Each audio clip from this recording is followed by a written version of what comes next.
جو گیا تھا وہ امی بھی تھا، جو گیا تھا وہ قرشی بھی تھا، وہ جو گیا تھا وہ عربی بھی تھا، جو گیا تھا وہ تہامی بھی تھا، جو گیا تھا وہ حجازی بھی تھا، جو گیا تھا وہ مزمل بھی تھا، جو معراج پر گیا تھا وہ مدثر بھی تھا، جو معراج پر گیا تھا وہ طٰہٰ بھی تھا، جو معراج پر گیا تھا وہ یاسین بھی تھا، جو معراج پر گیا تھا وہ بشیر بھی تھا، جو معراج پر گیا تھا وہ نذیر بھی تھا، جو معراج پر گیا تھا وہ سراج منیر بھی تھا۔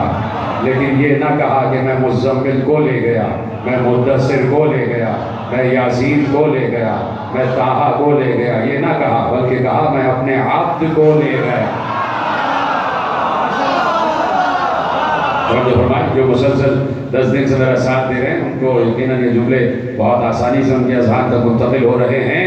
اس نے کہا کہ میں لے گیا عبد کو، راتوں رات اپنے عبد کو لے گیا مسجد حرام سے مسجد اقصیٰ کی طرف۔ تو اب اللہ، میں اسی لیے کہہ رہا ہوں کہ یہ عبدیت کی سند کوئی معمولی سند نہیں ہے۔ جسے عبد کہہ دیتا ہے پھر اسے زمین پر رہنے نہیں دیتا۔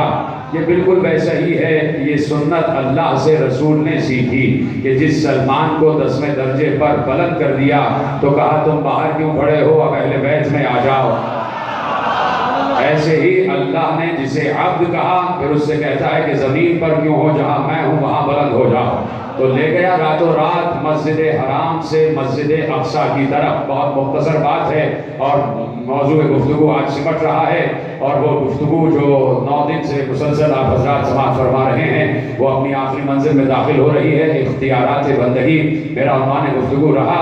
اور آج آخری جملے آپ سن رہے ہیں کہ اللہ نے کہا ہم مسجد حرام سے مسجد اقصیٰ کی طرف لے گئے۔ تو اب دیکھنا یہ ہے کہ یہ بندگی انسان کو کہاں تک لے جاتی ہے، اور بندگان خدا کہاں کہاں نظر آتے ہیں۔ اور بندگان خدا بھی وہ کہ جنہیں اللہ عبد کہہ رہا ہے، جنہیں اللہ اپنا بندہ کہہ رہا ہے۔ کہہ دیا ہم مسجد حرام سے مسجد اقصیٰ کی طرف لے گئے۔ یہ مسجد حرام کیا ہے اور یہ مسجد اقصیٰ کیا ہے، بس اسی پر بات ہے اور اسی کے بعد بات ختم ہو جائے گی۔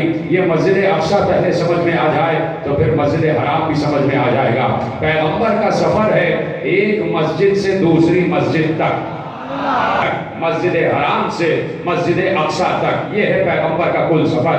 یہ مسجد اقصیٰ تک جہاں ہم کہہ رہے ہیں، یہ مسجد اقصیٰ کون سی مسجد اقصیٰ ہے؟ کسی نے کہا یہ مسجد بیت المقدس، اسے مسجد اقصیٰ کہتے ہیں، کہ جو یروشلم میں ہے، کہ جو اسرائیل میں آج کل آپ دیکھ رہے ہیں۔ تو بھائی بات یہ ہے کہ یہاں تو راتوں رات ہم بھی پہنچ جاتے ہیں۔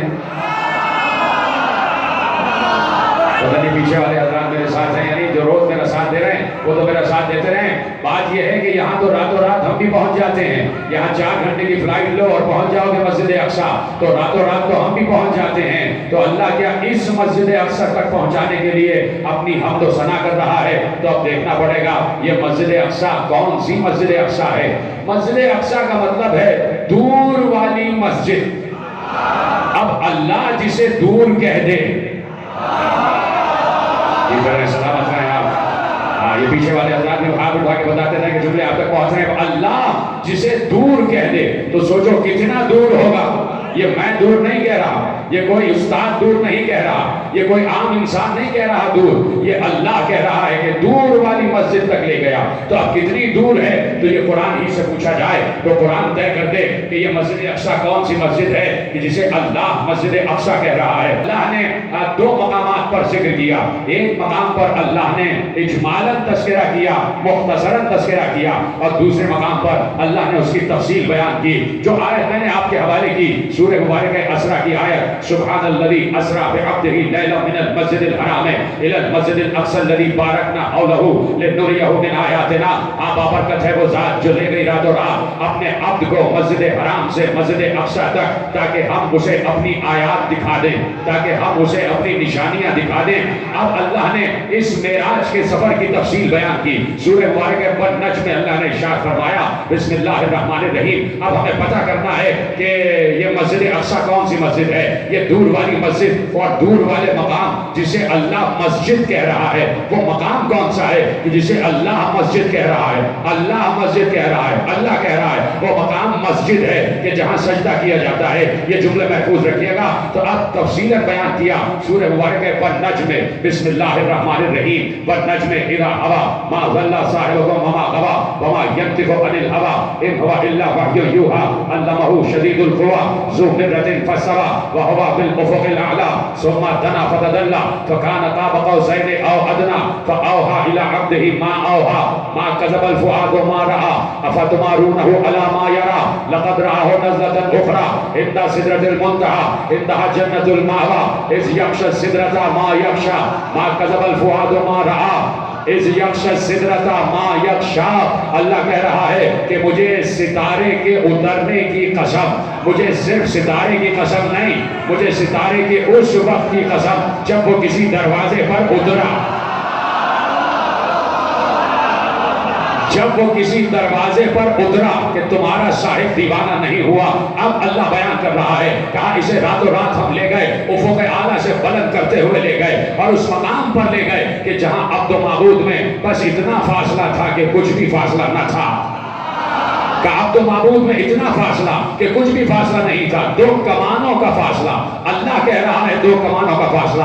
تو میں نے کسی مقام پر عرض کیا اور میں جملے آپ کے حوالے کر دوں، مفسرین نے لکھا یہ دو کمانیں کیا ہیں، دو کمانیں کیا ہیں۔ آپ نے کمان دیکھی ہے، کمان ہوتا ہے ہاف سرکل، آدھا دائرہ، ایک کمان یعنی آدھا دائرہ۔ جب آپ کمان اور تیر دیکھتے ہیں تو آپ دیکھتے ہیں کہ پوری لکڑی کو موڑا جاتا ہے اور پھر دھاگے سے اسے دوڑ دیا جاتا ہے۔ تو ایک کمان آدھا دائرہ، دو کمان پورا دائرہ۔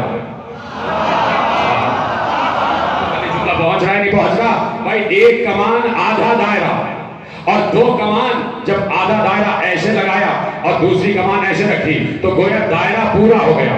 اب پتہ نہیں جملہ کیسے پہنچے گا، پہنچ جائے تو بتائیے گا۔ کہا دو کمانوں کا فاصلہ رہ گیا، بس دو کمانوں کا فاصلہ رہ گیا۔ جیسے ہی دو کمانوں کا فاصلہ کہا، اس کا مطلب ہے کہ دائرہ مکمل ہو گیا۔ جب دائرہ مکمل ہو گیا، میرا اشارہ دیکھ رہے ہیں، جب دائرہ مکمل ہو گیا تو دو کمانوں سے اللہ نے یہ بات بتانا چاہی کہ محبوب جہاں سے گیا تھا وہیں پلٹ کے واپس آ گیا۔ سلامت ہے جیسے آپ نے سنا ہی سنا۔ کہا ہمارا عبد جہاں سے گیا تھا وہیں پلٹ کر واپس آ گیا۔ دو کمانوں کا فاصلہ۔ ایک تو تفسیر یہ ہو گئی، دوسری تفسیر آپ کے حوالے کر دوں۔ معصومین نے کہا کہ دو کمانوں کا فاصلہ اس وقت ہوتا ہے جب تم سجدے میں جاتے ہو۔ بات سمجھ میں آ رہی ہے؟ دو کمانوں کا فاصلہ اس وقت ہوتا ہے جب تم سجدے میں جاتے ہو۔ محبوب سجدے میں گیا، بس اتنا ہی فاصلہ تھا کہ ایک کمان ماتھے سے لے کر پشت قفا تک اور دوسری کمان پشت قفا سے لے کر قدموں تک کا بس اتنا فاصلہ تھا کہ محبوب سجدے میں گرا اور عبد و معبود میں کچھ فاصلہ نہ رہا، اتنا فاصلہ کہ کچھ بھی فاصلہ نہ تھا۔ اب اس مقام کو اللہ کہہ رہا ہے مسجد اقصی، جسے قاب قوسین کہا جاتا ہے۔ تیار ہے سننے کے لیے سارے کے سارے؟ جاگتے ہوئے سنیے گا۔ اس مقام کو اللہ نے کہا مسجد اقصی، کہ جسے قاب قوسین کہا گیا، کہ جہاں عبد و معبود میں کچھ بھی فاصلہ نہ تھا۔ اللہ نے کہا قاب قوسین مسجد اقصی ہے، قاب قوسین مسجد اقصی ہے۔ وہ دور جبرائیل رکے ہوئے ہیں۔ بچپن سے آپ سن رہے ہیں، کوئی نئی بات آپ کے حوالے نہیں کر رہا، لیکن جو نتیجہ دوں گا تو وہ آپ کے لیے نیا ہوگا۔ وہ دور جبرائیل رکا ہوا ہے، سدرۃ المنتہا سے پار جبرائیل رک گئے ہیں۔ جبرائیل رکے ہوئے ہیں تو پیغمبر وہاں پر آئے ہیں کہ جہاں کوئی نبی نہیں آیا۔ آدم سے لے کے عیسیٰ تک 1,23,999 انبیاء میں سے کوئی نبی اس مقام تک نہیں پہنچا جہاں نبی پہنچا۔ کوئی